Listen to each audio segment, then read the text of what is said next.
My passion is writers, playwrights, screenwriters, because I believe they're the biggest asset that the Christian community has.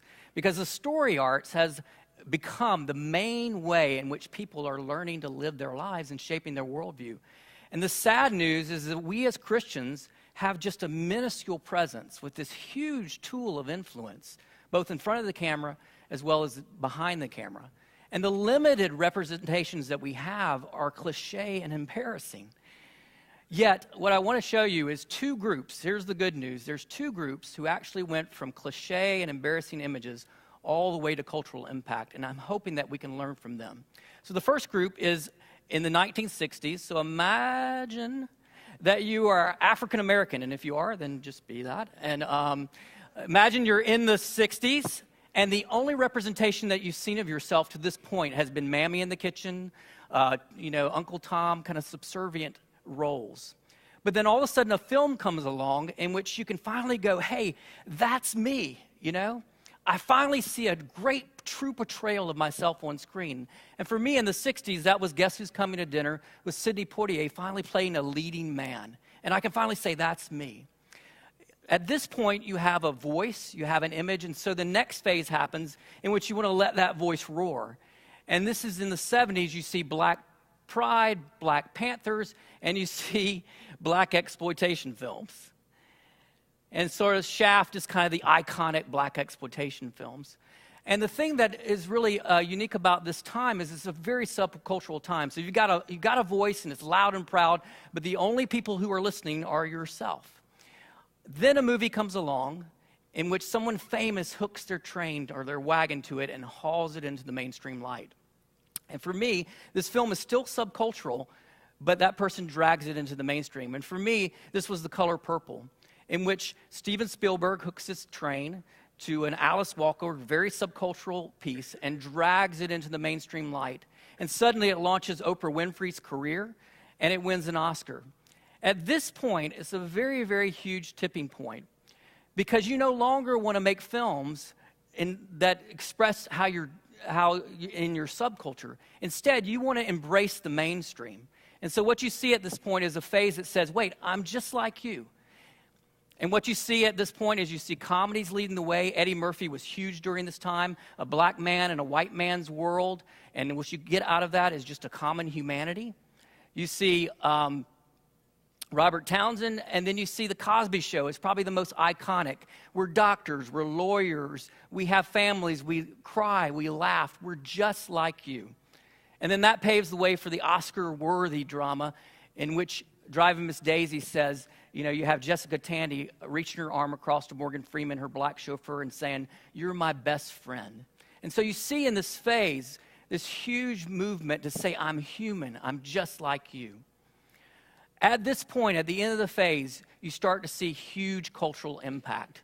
And so for African Americans, by the end of the 80s, they were making huge strides in society to be a part of the cultural conversation. So much so that the next two phases, which I'll go through quickly, are in the 90s, where you finally can say, hey, it's okay to be African American and just like you, but I want to be like you and different. So you see going back into stories about the Civil War, but saying it from an African American standpoint. You see taboo subject matters being brought into focus, and then you see Boys in the Hood, in which you finally earn the right to go back to the hood and bring it into the mainstream light. The next phase is a phase in which I think we're experiencing right now is I Am Without You, in which you no longer have to define yourself anymore by someone else. So I think Tyler Perry actually is leading the way here, making films that, are just for black people, and my white mother goes and sees it too. And then you see, movements where Will Smith is, the biggest box office draw, and you see Morgan Freeman playing God and the President, and then you see an African-American president. And so you see in that picture a huge evolution of a voice. Quickly, I want to show you the gay voice in the same way. Same trajectory. Cliche images. In the 70s, you have Hey, That's Me with Soap and Boys in the Band. Then it quickly moves into the subculture corresponding with society, and that AIDS is really big during the 80s. And so you see gay exploitation films. And then Philadelphia becomes the tipping point in which Tom Hanks and Denzel Washington hook their train to this a very subcultural piece, and drag it into the mainstream light. At this point, after the tipping point, is you see comedies leading the way. Probably the most iconic is Will and Grace, being the We're Just Like You.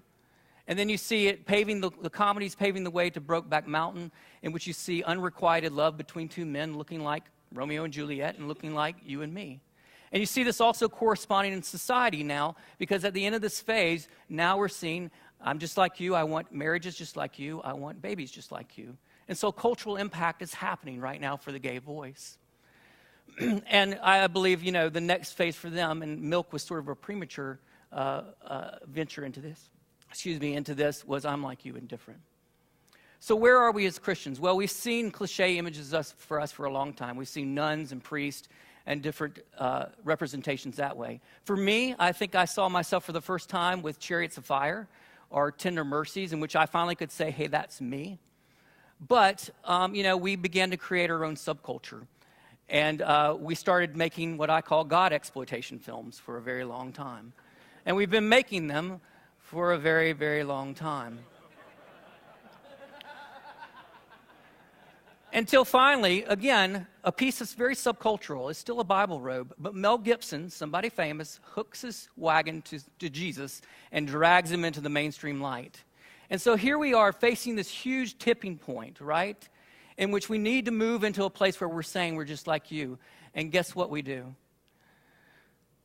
We make these films. And basically what you see on the screen is more period pieces, more Bible robe pieces, no comedies, more melodramas that basically say that we're superior to you. We have the antidote for you as human beings. We want you human beings to become us versus us become like you. And so we miss this huge chance right now at this tipping point to enter in the conversation and say that we're just like you. Now, the difference in that, I would say the only exception to that is probably The Blind Side. And The Blind Side, to me, although it's not the perfect film, it definitely represents a film that says, Sandra Bullock plays a Christian character who has, sends her kids to Christian school. She prays in Christ's name. She actually does things that are Christ-like. At the end of the movie, she gives God the credit for everything. And yet there's this wonderful scene where she's sitting with her husband, if you've seen it.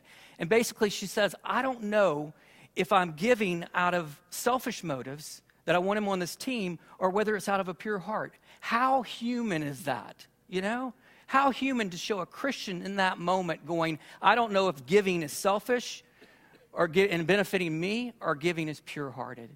And so I think that this one actually provides a nice blend of the actual faith representation as well as the humanity. But I want to tell you that this would have been never made by Christians, because there's a group of Christians, like Tim was talking about earlier, this bifurcation. I work with writers, and there's a group of writers who would have said, listen, let's take out all the faith stuff because this will never get made in Hollywood. And then there's another group, and they would say, well, let's just make her a Southern woman who just does Christ things, and that's good enough. And then there's another group of people who would actually want to change it to a G rating, and they would want to say, okay, let's just make sure that we are also showing that we're supplying his spiritual needs as well as his physical needs. And I want to tell you that I actually met with the leaders of Alcon right after the makers of The Blind Side, which is Alcon, a Jewish guy. And basically he told me, he said, I'm okay with putting Christians on screen, but I just would like to see you guys portrayed that you're not always perfect, And he said, and besides, this is a true story, and she wasn't perfect, and yet she was a Christian. And what I want you to see in that is my bottom line, which is the fact that what he was doing at that moment was not only saying, I need to make this true story, he was saying that it's more important to tell the truth, that this woman is a Christian as well as a human being, than it is for their own worldview or their own agenda. And I think that's the answer that we have to do as we move through this phase, is to tell the truth. Thank you.